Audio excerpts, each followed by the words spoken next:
As Zelda changed forever, Game Maker Toolkit, if you're into video game design and video game history, like, it's a really beautiful channel. This content creator is really awesome.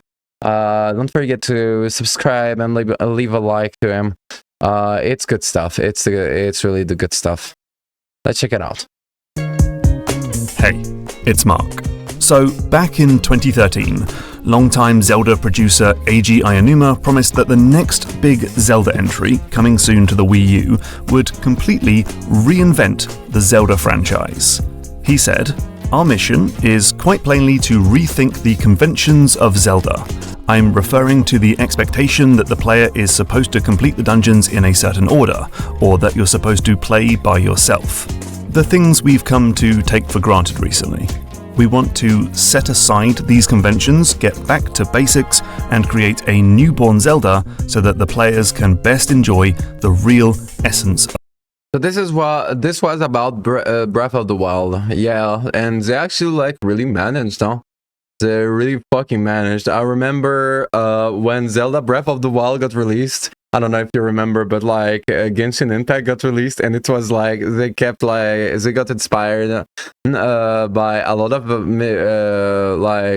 mechanical parts of gameplay of Zelda Breath of the Wild, and everyone fucking lost it because people were just calling Genshin Impact a Zelda copy. But it held up, and now no one cares about, like, I believe that, like, if you are inspired and actually selling a product afterwards, who cares? And if it's a product that you actually try to, that is a real video game and not just basically like a corporate product that you just try to make more than just money, well, it's acceptable to copy or to, because like the story you cannot copy it, right? But some elements of gameplay, this is video game innovation, so why not? You know, if it works better, if it's more fun to play, you know, like, I think that, like, yeah, so copying or inspiring yourself from like video games, other video games as a game developer, we saw this many times. May it comes to the third-person shooter that we got, the modern third-person shooter. It was Gears of War at first, and like then it became a little bit of everything. And it doesn't matter because like this is innovation, and also it's usually, like, it's not for cash grabs or something, but like, yeah, maybe a strange take, but if you understand that, like, what usually like some of these studios actually copy from other games, it's not like that monumental. Like, it's just like part of the gameplay, or like I don't know how certain things like functions. But here's the thing: if it's really fun to play and they actually copy to make their game more fun, they actually care about the player as well. Like, the only thing is that, like, if it's not a cash grab, if it's a cash grab, forget about it. It's just people that copied. But like, if it's not for a cash grab, like, no one cares. I think like it's acceptable, you know, of the franchise. And he wasn't lying. This next game wouldn't just shake up the formula, but it would fundamentally change how Zelda games would be designed. Let me just.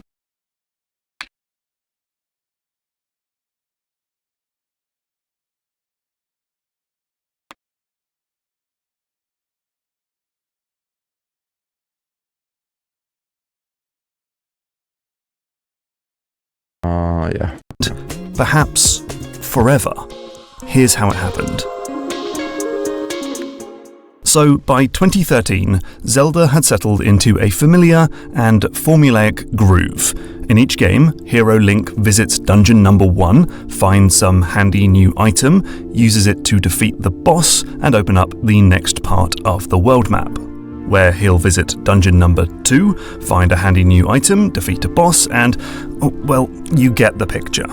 Sure, Each Zelda game might have a unique world, tone, cast of characters, and clever mechanical gimmick. But this strictly linear structure had barely changed since Ocarina of Time back in 1998.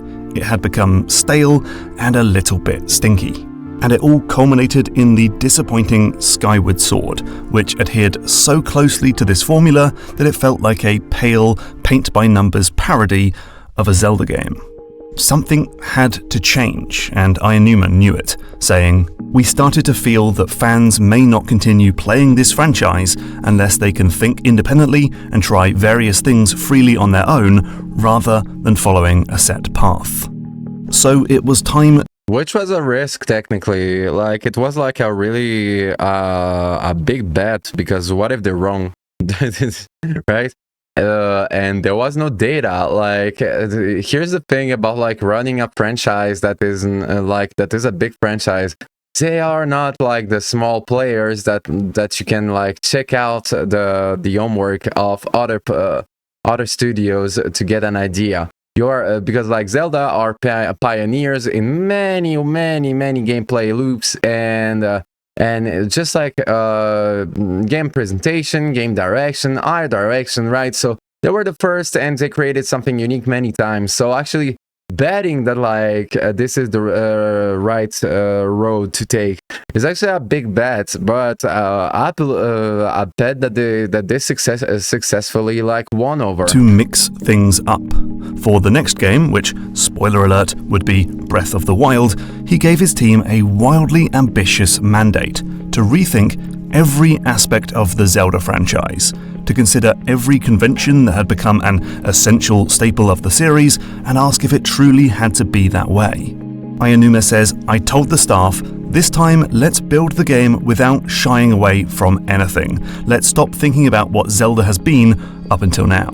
Of course, the first ideas were pretty out there. Link fighting aliens in UFOs, or dodging missile attacks from the sky, or meeting Lovecraftian monsters, or bombing around Hyrule on a motorbike. That was all a bit off. Well, except for the motorbike. But eventually the team came to look at the more fundamental, structural bones of the Zelda formula. That's ultimately what needed changing. The game's director, Hidemaru Fujibayashi, said, "We wrote down all of the stress points, the things that make Zelda games less enjoyable, and we replaced them with new ideas." And this led to 5 key changes to the Zelda formula. So, as stated, Zelda was a series where you must do things in a strictly linear and predetermined order. But for this new game, there would be no predetermined order. The 4 divine beasts and the 120-odd shrines could be tackled in literally any order you see fit. Or not at all, actually. The only mandatory bits in Breath of the Wild are the tutorial and the fight against Ganon. The rest is entirely optional. Now, this idea was trialled in A Link Between Worlds on 3DS, and it was part of the very first Zelda game on NES, but with Breath of the Wild, Zelda would finally see true freedom and complete non-linearity. But it wasn't just about linearity. Zelda, which they succeeded in a really absolutely miraculous way at this because they really created a game that like people really that made people really feel something, you know, like not only about the gameplay but in general, like the whole game as itself, you know. It was also a series made up of individual areas connected by doors, gates, and gaps in the clouds. But for Breath of the Wild, the world would be a single, contiguous space that can be explored in any direction. And nothing can block your path, as Link can swim across rivers, climb up virtually any vertical surface, and soar over the landscape with a paraglider. Zelda was also a series that told you where to go and... Yeah, the Genshin Impact fucking like a mess was because of the glider. Because in Genshin Impact, that got released not too long after, they also had a glider.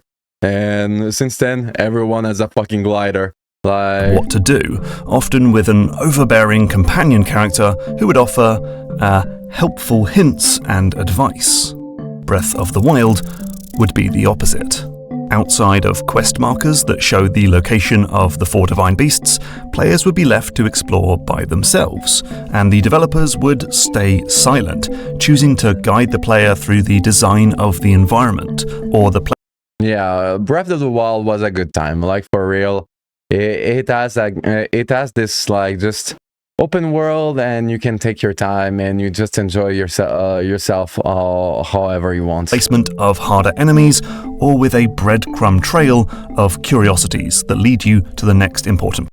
And I think in a more fun way than Elden Ring does, you know? Like, I don't know why, but like, I just feel that like it's more accessible because of this accessibility. It makes it more fun, the exploring. Well, Elden Ring is not as free as Zelda, but just to give you an idea, like it's just like really distressing and really like, I don't know, like really just fun, you know, to play Breath of the Wild, where like Elden Ring doesn't have like this complete like fun open world, do whatever you want. But again, it's a Souls game, right? So, but I think that like this fun, this fun that like they were able to create through the gameplay loops of Zelda is something that like many open worlds try to mimic, but they were never really as successful as creating this freedom, this fun because of freedom. This way. Place. Zelda like this much was also a game with handcrafted puzzles that would require you to find the designer's single intended solution. But for Breath of the Wild, that would be totally reversed. Instead, the world is constructed from a set of interconnected physical and chemical properties like wind, fire, electricity, and gravity. And so players could exploit these relationships to discover their own way to solve puzzles, defeat enemies, and bypass obstacles, even if that means skipping the puzzle entirely. Fujibayashi says, "I really want players to relish those moments where you do something and think, oh my gosh, I'm a genius." Wow, coming from like a developer, this is actually such a beautiful statement. And Zelda was a game with a pretty limited moveset and mostly contextual actions, down to having an automated jump when Link runs off the edge of a platform. But in Breath of the Wild, Link would have a surprisingly extensive moveset. That includes a dedicated jump button, the ability to throw weapons, climb up walls, surf on his shield, and more. This would give players way more control over Link's actions and let them travel through the world in a more freeform manner. And look, there are even more ways that Breath of the Wild mixed things up, like how you no longer get hearts from chopping down grass, but from hunting and cooking, or how Link now wears a blue tunic rather than a green one. But it was those 5 key changes to the Zelda formula: a non-linear structure, a fully open world, laid-back hints, systems-driven problem-solving, and an expanded moveset that really made Breath of the Wild feel so different. But here's the thing. The result wasn't just a fun game and a game of the But I think that like also the tone kind of changed in the storytelling. I think that like the storytelling became like they made it like, I don't know, they just changed the tone a little bit, and it also like made Zelda like less trying to find like with Twilight Princess trying to be dark, or it really got they really found their color when it comes to storytelling, because like Breath of the Wild is technically like more dark than Ocarina of Time, or but at the same time it doesn't have the same problems as like Twilight Princess, where like it's just tried to be dark to fit in to the gaming industry or whatever. It's just dark because of what it is, you know. And there is no like, you don't feel that there was like a scheduled like an idea to make it feel how it feels. And I think that like this is also something that like they managed to master. But I guess through gameplay, or I don't know on this one, like I don't know at all. But like I think that like the shift in tone is also something really important that changed Zelda after the Breath of the Wild. Year winner, the result was actually a fundamental shift in how the game relates to the player. You see, Fujibayashi refers to the previous Zelda games, like Skyward Sword, as passive games. Games where players go through the content in a predetermined order, solve puzzles by finding the developer's intended solution, and play within the tight confines of walls and obstacles. Games where the player merely follows the designer's lead in a docile, passive way. But with these changes, Breath of the Wild became the opposite of a passive game, an active game. Here, the player is very much in the driving seat. They choose what content to engage with and what order to do it. They choose where to go and how to get there. They figure out their own solutions to problems, and they have to think, plan, explore, and experiment in a much more active way. In a passive game, the designer's job is to make handcrafted content for players to experience. But in an active game, the designer's job is to make a sandbox, give the player some toys, define a goal. It's the difference between Rust and Grand Theft Auto. Like, if you get me, you get me. I guess that's how I will compare it, so you get an idea. And just let the player get on with it. And I think this is quite an interesting lens through which to look at game design, as you can plot almost every game on this spectrum. From very passive games, linear, story-based games like Call of Duty and The Last of Us, to super active games, playful sandbox sims like Minecraft and Factorio, as well as everything in between. Now, so basically he said exactly the same, actually. That's right. In order to get here, the developers had to rethink. We share the same opinion. Everything. Art director Satoru Takizawa said to create an appealing, never-before-seen world filled with new surprises, you need to break conventions. You need to be creatively reckless. But there were some other important factors too. One thing that I want to say is that like the interface and like the way he does all this like informational panels is really pretty. Like I love the way he presents his documentary. Like having fresh eyes. Ayanuma gives credit to the contributions of younger staff members who would come up with fresh ideas and weren't set in their ways from decades of working on the same franchise. Fan feedback was important too. The producer says that Breath of the Wild's open world was made partly in response to players wanting to explore the areas in between the disconnected chunks of Skyward Sword. And there were also outside influences. The team played games like Minecraft, Terraria, and Skyrim to get ideas. Historically, it's rare for Nintendo to name-check other games, especially ones made outside of Japan. But whatever the case, the result was a truly incredible game, and for the Zelda team, it would prove impossible to ever go back to that more passive style of game design. Like, seriously, Ayanuma was practically radicalized by what he saw in Breath of the Wild. It fundamentally... Since then, Breath of the Wild 2, which was basically, at least for in my opinion, basically how can I say it? The conclusion, like the game design conclusion of mastering what they were trying to create during Breath of the Wild 1. Maybe it doesn't make sense, but like I get myself. He changed his mind about how Zelda games should be designed. For instance, he said that he once thought it was a sin to let players get lost in a game, hence the overbearing helper characters and the linear level design of the older Zelda entries. But with Breath of the Wild, he saw how it could be fun to let players wander off the beaten track and find their own adventure. He says, I wanted to basically have the players experience this getting lost while getting to the next destination, because this journey leads to something they've created with a path they've chosen.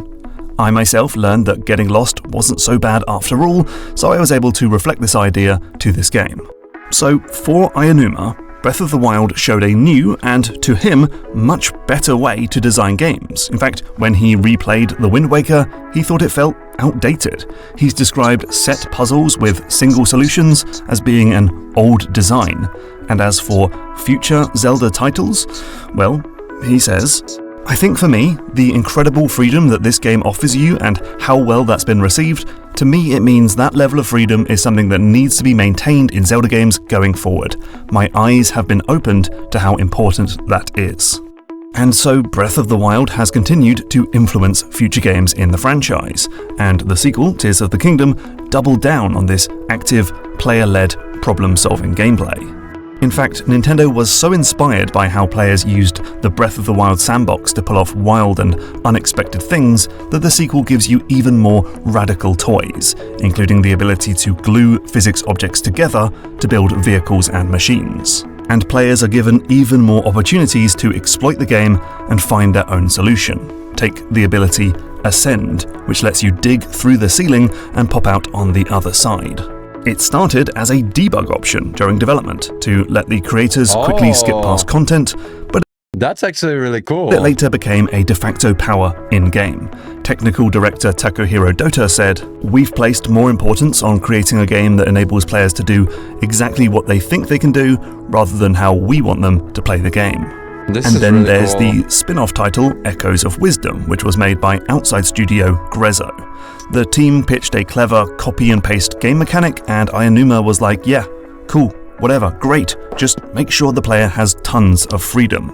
So the game lets players be mischievous and exploit all sorts of cheesy tricks to solve problems. And players are allowed to tackle challenges out of order and are encouraged to find their own path through the story.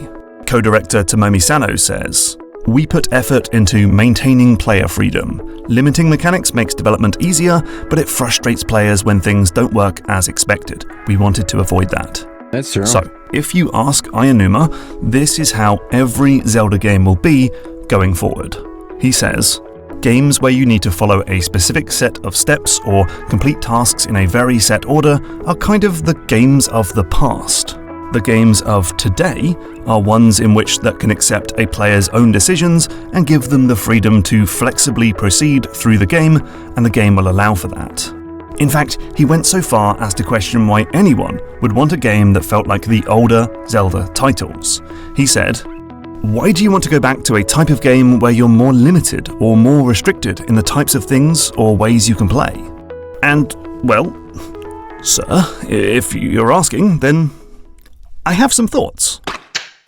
Because here's the thing, as much as I love these 3 new games and all of the advantages that this active design philosophy brings, I have to admit that these games don't always feel like Zelda titles.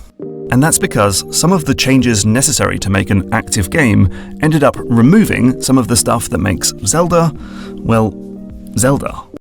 Yeah, but I believe that when they went to 3D, it was kind of like the same for some players. And you get to, this feeling, I think, will change over the time once you get used to this new type of design when it comes to Zelda, because Zelda started as a looking from the top Game Boy, Nintendo game, right?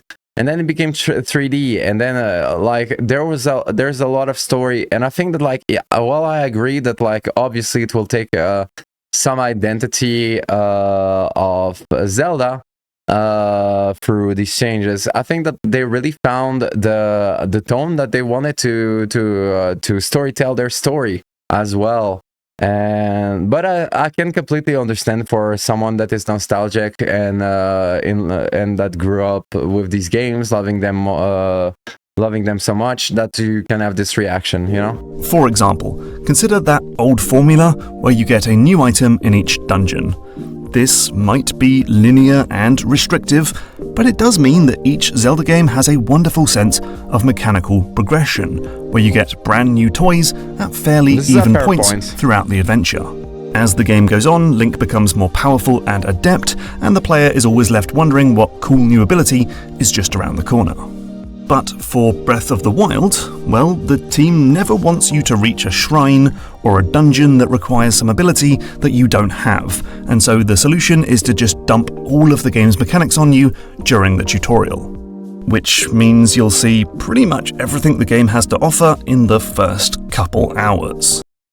This I agree. It wasn't a problem for me, but like I understand this perspective. And then only one of the dungeon's rewards, Rivali's Gale, adds a fun new wrinkle to Link's moveset.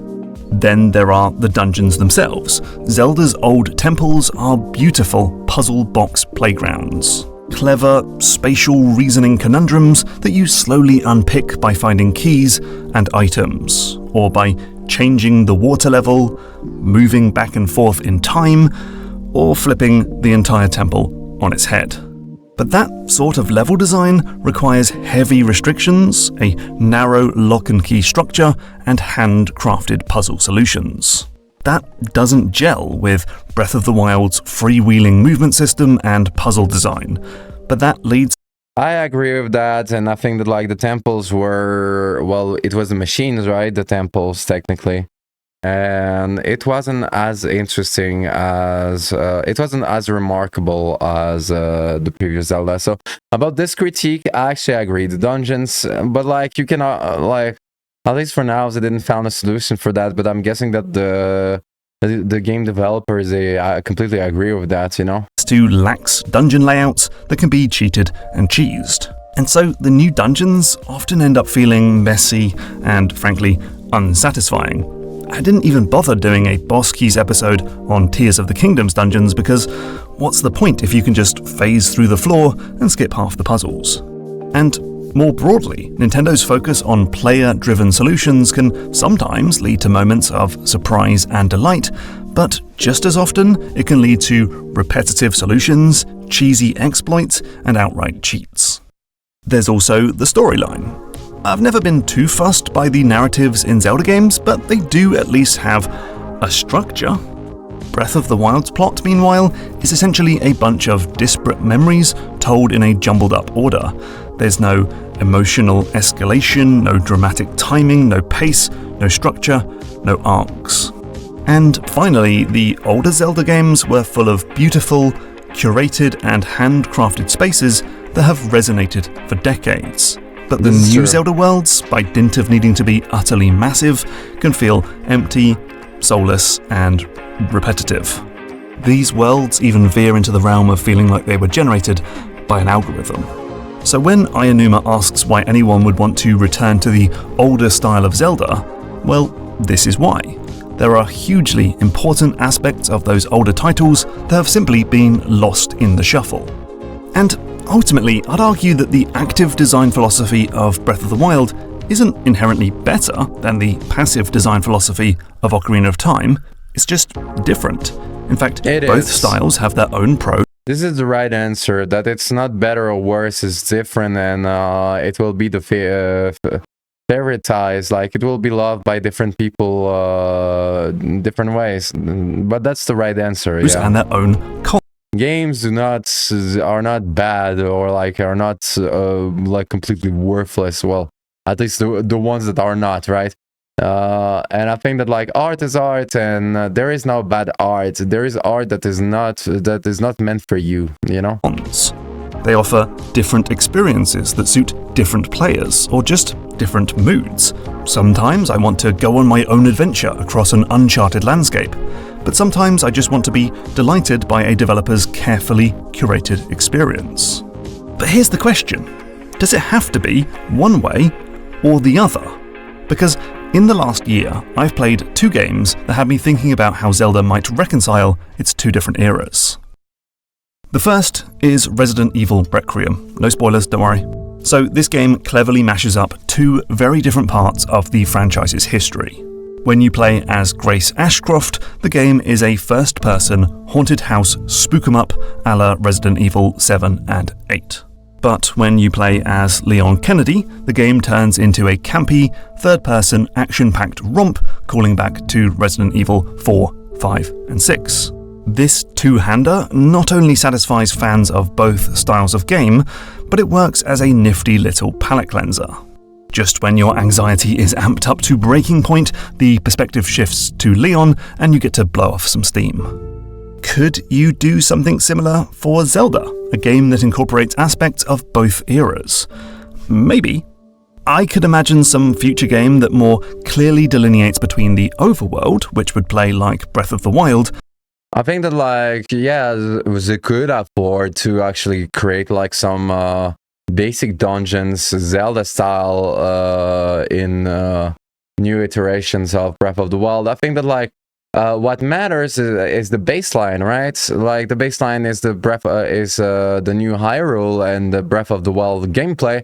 But then after that, like, you don't know, like, laws are made to be broken, you know, like, you get, if they pass that, maybe they should, because, like, technically, like, for the dungeons and stuff, this was my really only problem with Zelda, with Breath of the Wild, where the dungeons, they're the machines, right?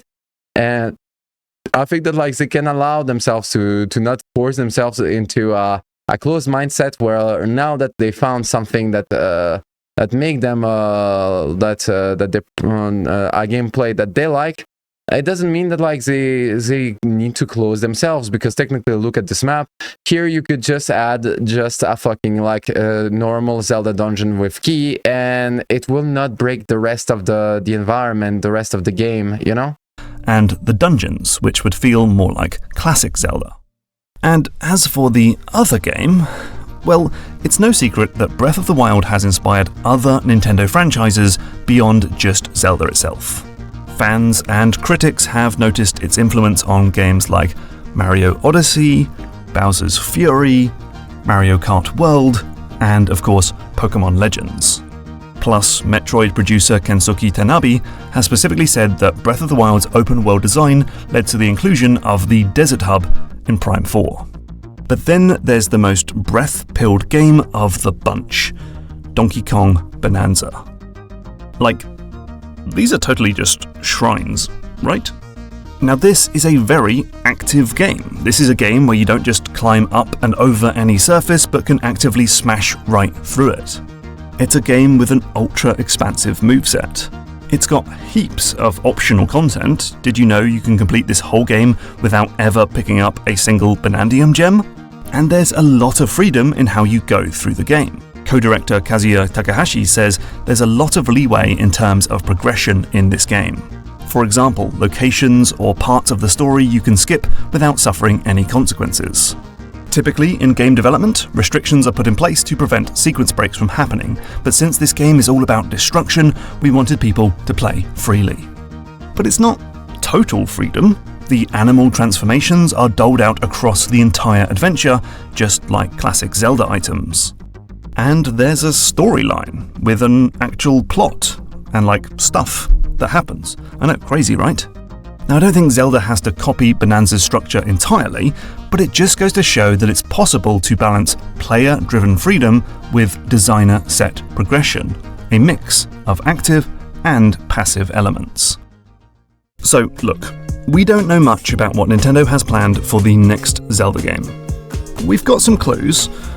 But I'm excited. We know it won't be a direct sequel to Tears of the Kingdom. That would be a sequel to a sequel, which is getting a bit wild, says Ayanuma. And it won't feature Ultra Hand. That's a one-off mechanic exclusively for Tears. Oh, and it may take some inspiration from that new Hyrule Warriors game, but it's very vague what that might mean. And also, I haven't played that game. Is it any good? I don't know. Let me know. But here's what we do know.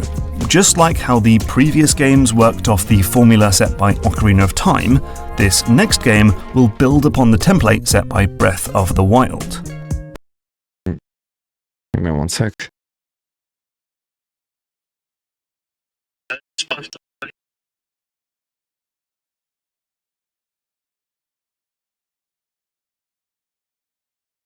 But I don't think we've seen the final form of this new style yet.